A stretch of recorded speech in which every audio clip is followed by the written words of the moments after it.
And we're visiting today with Northern Arizona University senior Lane Noyes. Lane, welcome to the show. Yeah, thanks for having me. Lane, tell me a little bit about your first days growing up playing hockey. What gave you the love for this great game? I grew up in Minnesota, and winters are long there, like I told you before, and all we did was play hockey in the winter, and it's really fun thing to do. Yeah. So tell me, when do you remember picking up the first stick and put the skates on for the very first time? Yeah, there's a pond in my grandparents' backyard, and I remember I learned how to skate before I could run, I'm pretty sure. I was about 2 or 3. I'd go out there every day and play a little pond hockey. And you said you grew up just north of the Twin Cities in a smaller community? Yeah, about an hour north of the Twin Cities in Minnesota, a small town called North Branch. Okay. So the obvious question from that is, you played youth hockey up there. Did you play high school hockey and get a chance to see the spectacle at the state high school hockey tournament is up there? Oh yeah, go to the state tournament every year. I'm home.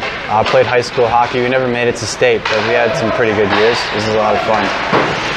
For those that don't know anything about that, tell us a little bit about playing high school hockey in Minnesota. How big is it? It's pretty big. The XL, where the wild play gets packed, 18,000 every year to watch the round of 8 for each AA and A schools play hockey. It's what, when you're little growing up there, it's what you strive to do, is play in that tournament. So do you have somebody that you emulated or wanted to make your style of play after, an NHL or a college player, or anybody that you followed? Probably Zach Parisi. I'm a little bit like him, not as good, but I just skate really fast and grind it out just like he does and try to get those chippy goals. Your teammate and line mate told me you're the fastest player he's ever played with. Is that something you pride yourself in, being quick?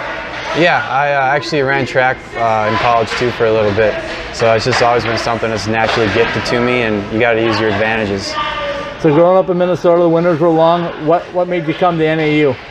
I came here for astrophysics. I think that has a good program there, and I came here for that, and it's been really fun so far.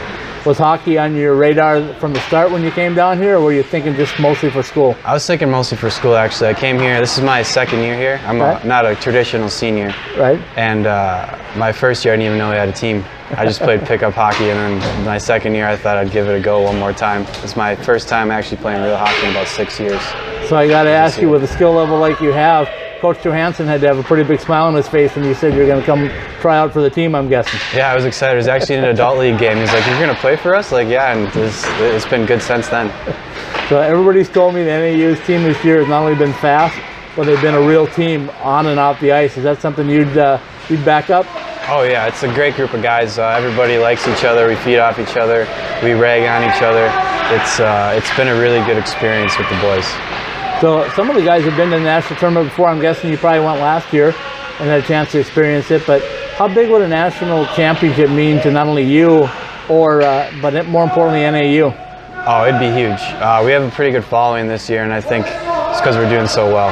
And if we bring a national championship back to Northern Arizona, that'd be a really good thing for the community. And being up there just a couple of years, I'm sure you've got a feel for the rivalry between NAU and the other Arizona schools at University of Arizona and ASU. So how big are the games tonight and tomorrow night? Tonight's going to be huge. We played their D2 team earlier, and this is going to be fun to play their D1 team. A home and home should be a lot of fun, and I'm excited for it. What kind of style of play do you expect out of the D1s, being you guys are one of the best at D2? Do you guys think you'll be similar in style with them? Yeah, we played the U of A team that's D1 as well, and they just play a fast style, very systematic. We're just going to have to be, on our toes in the system and keep going that way. So even though you've only been at NAU a couple of years, give me a memory from the last couple of years, something that'll stick with you forever. At the end of practice, we played this shootout game. It was pretty fun, and the loser has to wear this funny-looking helmet, and I really enjoyed that. Yeah, I won't say what it's called, but it's a good time. Awesome. Tell me a little bit about the crowds up at J. Lively. I know it's an awesome home field or a home ice advantage for you guys. So tell me what those guys have meant to your program. Well, the elevation's obviously a home ice advantage, but the crowds are pretty good. It's a small rink, kind of like the one we're in right now. And when it gets packed, and you can just really feel the energy shift when you make a good play. It's a lot of fun. Let's talk a little bit about your coaches up here at NAU. Have they done anything to make an impact on your life, on or off the ice? Oh yeah, they're great guys. They give you a lot of advice about career choices. I mean, it's club hockey, so in the end, none of us are going pro. Right. So they just give you a lot of advice about what to do next in life when you're moving on, and what not to do. Awesome. I thank you for your time, Ryan, and good luck tonight. good luck on the national championship run. Yeah, thank you. Have a good one.